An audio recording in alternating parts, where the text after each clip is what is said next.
Hello everyone, this is Ronnie, and I'm just coming to you today with a little video. I see a lot of mistakes and things. These are a lot of mistakes I've made, and maybe I can help a new seller, and maybe even a seller that's been around just by something I say. Maybe there's a tip or something here. But I'm going to go over 11 mistakes I've made myself or I've seen other resellers make over and over.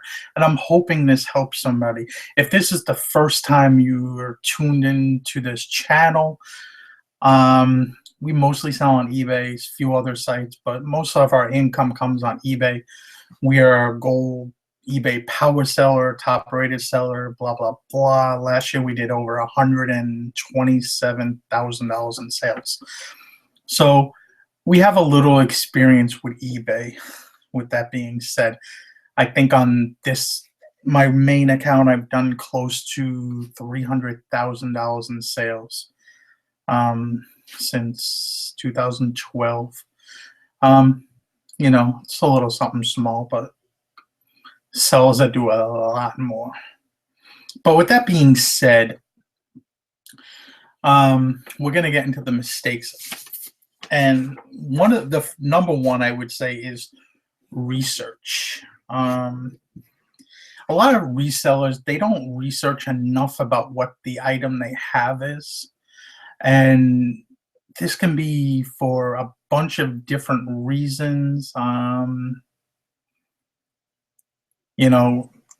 either you see somebody spend too little time on something and it's, this is, say this for instance, just because I have it next to me, I'm listing this in a few minutes.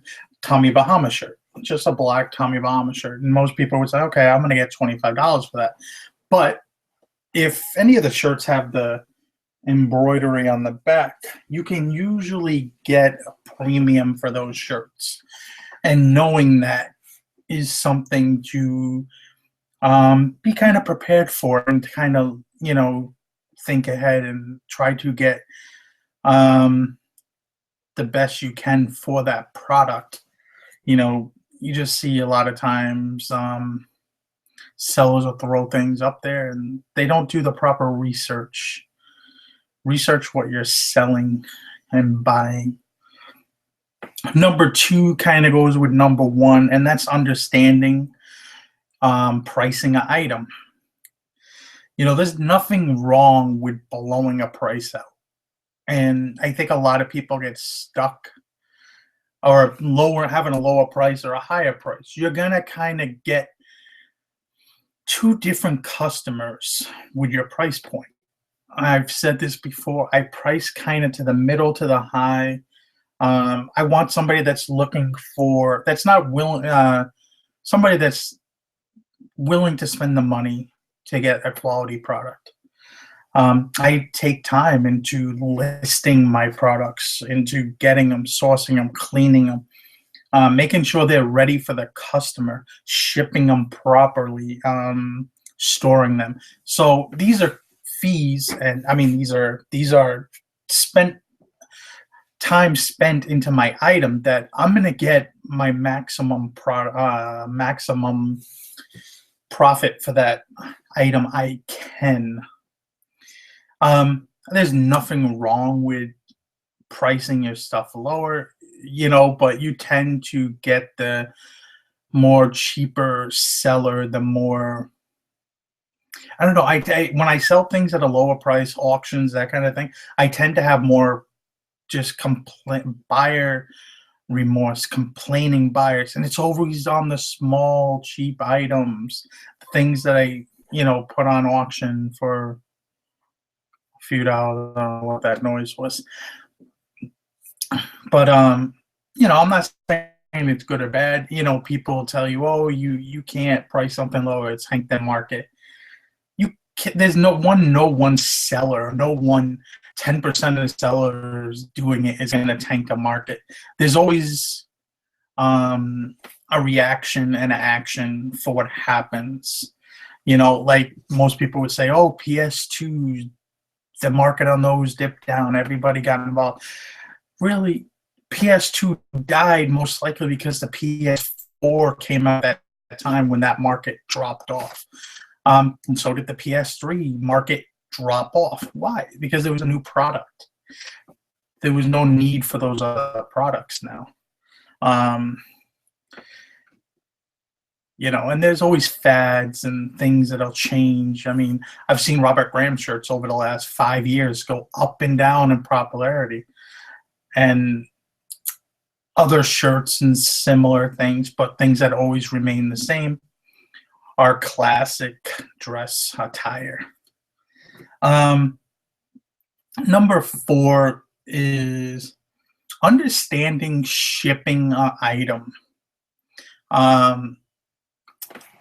Understanding shipping an item, putting it in a Walmart bag and sending it off in a legal flat rate, or let's say a Cheerios box, is not proper etiquette. You might be one of these recyclers and think, oh, it's good. You have to really treat it. I mean, how would you expect to get something like that? I wouldn't. USPS website, you go there, that's what you're going to use for shipping. Get your supplies from them. They have free boxes. They will deliver it to your house. Go to the post office. They have boxes there. The website has a lot more variety of boxes. And understand when you're shipping things, depending on where you are in the country, regional boxes, medium, different certain flat rate boxes. They have a small, large, and a medium.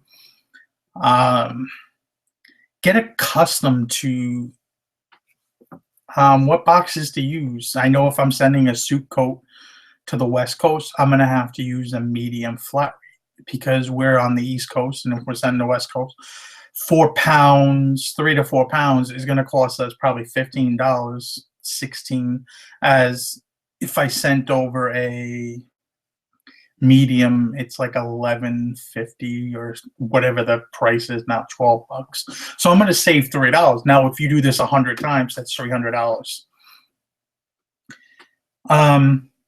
Understanding large things are probably best to sell, use FedEx, but not everything. Because if you're within a certain region of your area, like for instance, if I'm sending something to Maine, it's going to be better for me actually the United States Postal Service. They're going to be cheaper. But if I'm sending that same product to Arizona, FedEx is going to be cheaper by far because the way UPS works, the United States Postal Service, is they get farther away, their rates kind of get high. And with the rate increase earlier this year in 2016, it's jumped up 25-30%. Understanding when to ship, make sure you put in your measurements. A lot of people get billed later on because they didn't put in the right measurement. There's a lot of boxes, once you're over a certain size, 18, 24, 36, there's a certain charge, they add on to oversized boxes. And the last thing you want to do is have your customer get that. Overseas international shipping is a big thing. If you're scared off by doing the custom forms, I mean, you print them off online now, very simple. But if you're not, eBay has a program, the global shipping program. I've started it last month. I've only shipped 2 things, I believe, in the same day actually. One being a tie and one being a bunch of HO trains. So you just never know. One went to Australia, one went to United Emirates. But then I ship stuff all the time overseas. Like we sold a vest to Russia. We sold a leather jacket to somebody in Australia. We sold a Pendleton shirt to somebody in Switzerland. So stuff's always going anywhere. But I added it for my customers, figuring maybe they wanted it. And I see some use it, some don't. But understanding shipping is a big thing. What boxes to use.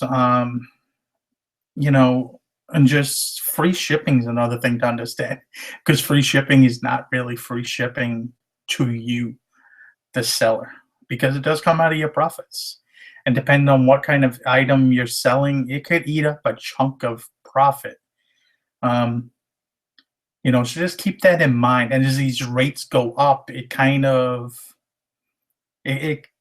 hurt your business in the long run. And I charge shipping almost everything, and it's never hurt my sales. I'm not telling you one way or the other do free shipping or not. You got to do what you like and what you feel is best for your business. Number 4 would be understanding eBay's fees. I've seen a lot of new sellers. They'll open a store when opening a store is really not necessary. I've seen people with 10, 15, 20 listings go in and get the middle eBay store. It's like $50 a month, and they're selling $100 in sales. It blows my mind that they do that. If you have any questions or things, usually ask around. There's plenty of Facebook groups now. There's probably 10, 15, 20 different groups now on eBay. On eBay selling on Facebook. It's unreal how many groups there are. I believe most of us YouTube personalities have our own Facebook groups, and are more than willing to help with most questions. And there's a lot of groups, and there's a lot of great people that help you with those. But understanding the fees is a big thing. Understand it's about 13 to 15% in fees for most items, that being including the PayPal fees, which are, just part of the business. I'd rather pay that 3% fee to PayPal than wait in the mail for a check or a money order like it was 15 years ago, and then go to the bank and wait for it to cash. You would wait 3 weeks to ship items sometimes, or by the time you sold it to the time you had actually cleared to the time you're sending it off was 3 weeks, And another, going back to just understand your fees, understand how eBay works and when to get a store and when not to get a store. If you're probably looking to get a eBay store, it's not going to change your sales one way or the other.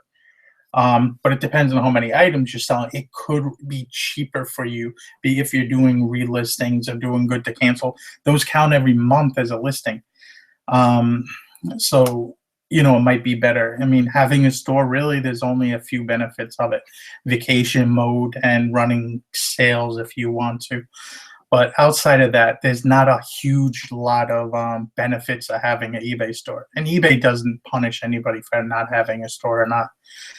Contrary to what some people will say.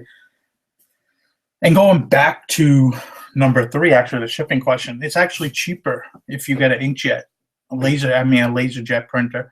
Get yourself a scale and do the shipping yourself off of eBay. You'll save yourself 25, 30%. Sometimes, depending on the item and where it's going and the weight of the item, I've seen times where I've saved 50+% on the postage instead of going to the post office and getting that postage. So, and you can do the same thing. You can insure your packages. You can get customer, signature confirmation. So there's all the benefits too, and it's all kept right there and tracked.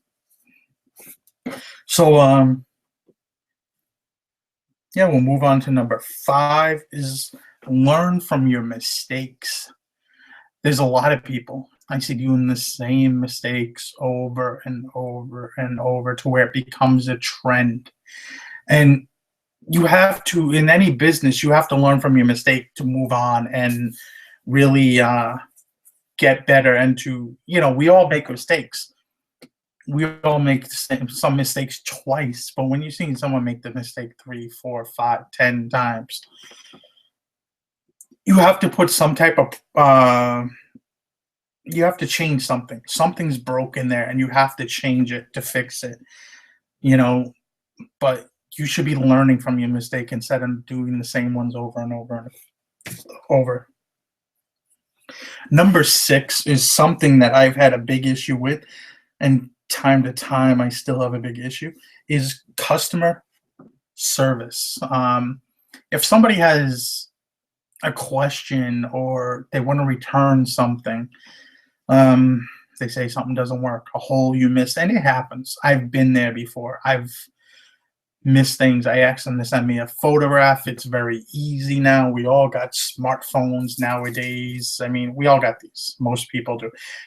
I mean, if I have an issue, I tell them to send me a picture, and most people will. Every once in a while, you get that person who's like, I can't take a picture. I don't have a cell phone, or I don't have a camera. And it's like, who doesn't have a camera, a cell phone these days? Not too many people, especially if you're buying stuff on eBay. And it's the people that I see even have stuff listed on eBay, and they're like, I don't have a camera, and it's like, you're a seller. Like, how did you list that stuff? But give your customer good service. Somebody sends you a message. If you don't like it, maybe they're lowballing you on something, just let it go. Move on to the next. There's no reason to reply. Everybody thinks they have to reply, and and you have to understand when to balk and when to get into it with somebody. Like I did with the lady with the sewing machine. For y'all that don't know, this lady said she got a sewing machine, said it didn't work, sent it back. Obviously, she dropped it. It was all broke and beat up. Same machine, I believe. Wasn't damaged in shipping because of the way it locked into the case. So I opened a claim with eBay, and eBay sided with me. I kept my money, no issues. So with that, you just have to be prepared for these kind of things. And it's like fighting with your wife. You have to know when to fight and when to just kind of walk away and just let them go. I don't fight with a lot of the smaller issues.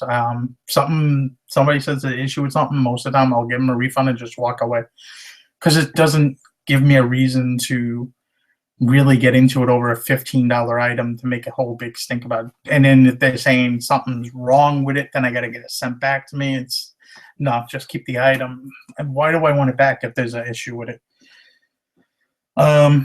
So practice good customer service.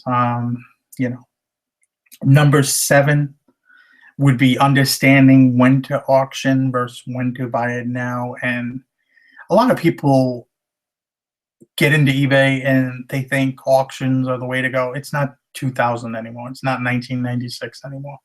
Auctions just, for whatever reason, say 95% of the time, will not bring what we expect them to bring.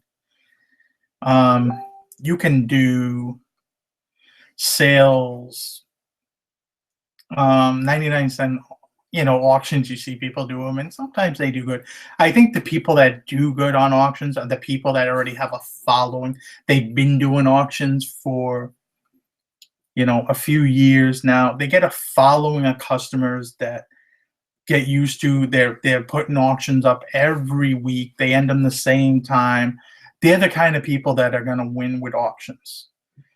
Or unless you have some hot item that you get into a bidding war with somebody. But most of the time, the people that, every once in a while, you might have that one item that jumps freaking crazy high, double what you would have listed as a buy it now. But a majority of the time, it doesn't work. Not for me anyway. I love buy it nows. I don't really do best offer. Just because I price my stuff competitively. I'll rather wait than I'll take offers. I mean, people can shoot me a message and say, hey, will you take this? And eBay makes it so easy now that you can reply to somebody with an offer and, take their offer and so on and so forth. So, number 8 is just know what you're buying. And this comes from most of us. We see other people buying something and we think, oh wow, that's really worth what it is. And when you do the research, you find out that it's not.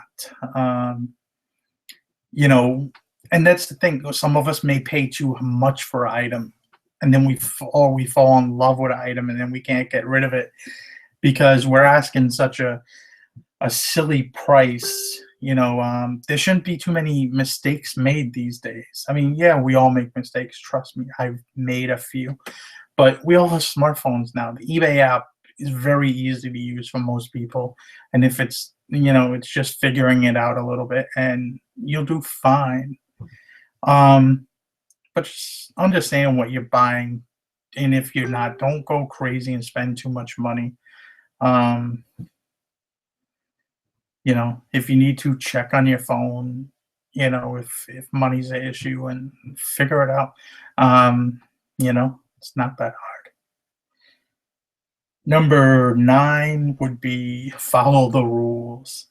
A lot of people want to skirt rules. They want to not deal with the um they want to deceive in their listings, and I would consider that breaking a rule. When you're saying something's used and they list it as new, I don't know how many times I've seen something, it's new, worn only once, or it's new, used once, and I'm like shaking my head like, no, it's not new.